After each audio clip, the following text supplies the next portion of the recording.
কেন আমি গ্রেপ্তার হচ্ছি? কারণ আমি বাংলাদেশে তৎকালীন সময়ের, আজকে আপনারা সকলে সাফার করতেছেন কিন্তু বলতেছেন না, লিখতেছেন না। কেন লিখতেছেন না আপনারা? আজকে ঢাকা শহরটা ডুবে যায় বৃষ্টি হলে। কেন? এই ঢাকা শহরে আমার জন্ম হয়েছে, আমার বাবার জন্ম হয়েছে, আমার দাদার জন্ম হয়েছে। এই ঢাকা শহরের রাস্তায় আমি সাঁতার কেটেছি। রাস্তায় একটা সময় ছিল যখন রাস্তা ছিল 5 ফিট নিচু, এখন রাস্তা 5 ফিট উঁচু, তারপর রাস্তাকে ডুবে যায়। তো আমি বলেছিলাম এই কথাগুলো, আমি ওয়েস্টমিনিস্টার থাকা অবস্থায় পরিচ্ছন্ন ভাষায় এই সমস্ত দখলদারদের বিরুদ্ধে আমি কথা বলেছিলাম। আমি কথা বলেছিলাম বসুন্ধরার বিরুদ্ধে, আমি কথা বলেছিলাম যমুনার বিরুদ্ধে, আমি কথা বলেছিলাম অনেক ভূমিদস্যুর বিরুদ্ধে কথা বলেছিলাম, কিন্তু আপনারা লেখেন নেই।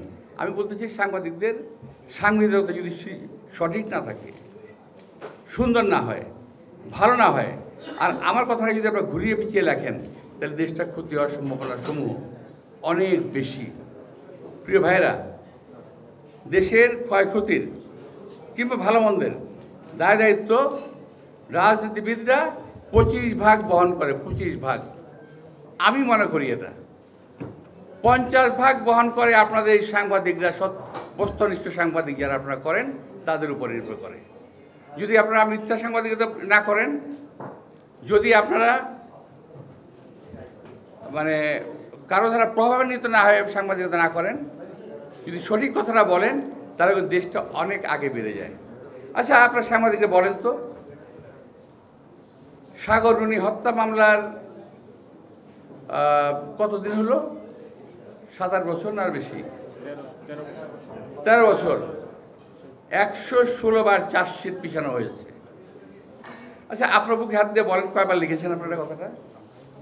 শুধুমাত্র যখন চার্জশিটে পিছানো হয় ছোট্ট করে লিখে দেন রুনি হত্যা মামলার, সাগর হত্যা মামলার 116 বার। আজকে দেখলাম 116 বার, একটা পত্রিকা ছোট্ট করে। এখন আপনারা যদি আরও যদি বলি যে এই যে একটা মেয়ে পুরা দেশটাকে কাঁদিয়ে, পুরা দেশটাকে,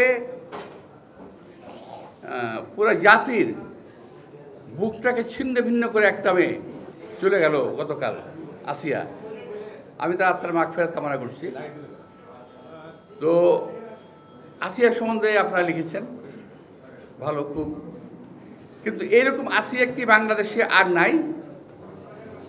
কিংবা এই আসিয়ার চেয়ে করুণ আর কোনো ঘটনা নাই বাংলাদেশে? এই বাংলাদেশে কি তনু হত্যা হয় নাই, রেপ্ট হয় নাই? এই বাংলাদেশে মুনিয়া রেপ্ট হয় নাই? এই বাংলাদেশে আরও মহিলা রেপ্ট হয় নাই? আপনারা লিখছেন না কেন? কেন লিখেন না? বলবেন? বলতে পারবেন না, কারণ আপনাদের সাংবাদিকদের অনেকেই জায়গা মতো বসে আছে, যারা আপনাদের অনেকের সঙ্গে যোগাযোগ করেন। সরি, আমার কথা এরকমই হয় ভাই, আমি কী করব? জায়গা মতো বসে আছে, জায়গা মতো, এবং ওখান থেকে অনেকের সঙ্গে যোগাযোগ করে, সুতরাং লেখা হয় না, লেখা হবেও না। আমরা সাংবাদিক আমরা কেন লিখি না যে অমুক অমুক ব্যবসায়ীর সঙ্গে অমুক অমুক রাজনৈতিক দলের সম্পর্ক রয়ে গেছে, আছে? কখনো 1500 কোটি টাকা, কখনো 100 কোটি টাকার কথা কেন শুনি আমরা? কেন আপনারা লেখেন না এগুলো? তো প্রিয় সাংবাদিক ভাইরা, আমার মুখটাই খারাপ, কী করবো, রোজার মধ্যে আর মধ্যে খারাপ হয়ে গেছে। আমি ক্ষমা চেয়ে আমি আবারও বলছি যে আপনাদের সাংবাদিকদের দায় দায়িত্ব অনেক অনেক অনেক। নিজেকে এক ছোট্ট সাংবাদিক ভাববেন না। সাংবাদিক ছোট হতে পারেন, কিন্তু আপনার কলমের কালিটা কিন্তু অনেক দামি। অসির চাইতে মসির জোর অনেক, এটা কোন কবি বলে গেছেন? অসির চাইতে মসির জোর অনেক। সুতরাং আপনাদের লেখা, আপনাদের বলা, আপনাদের কথাই কিন্তু জাতির অনেক লাভ হবে, আবার একইভাবে উল্টোভাবে অনেক ক্ষতি হয়ে যেতে পারে।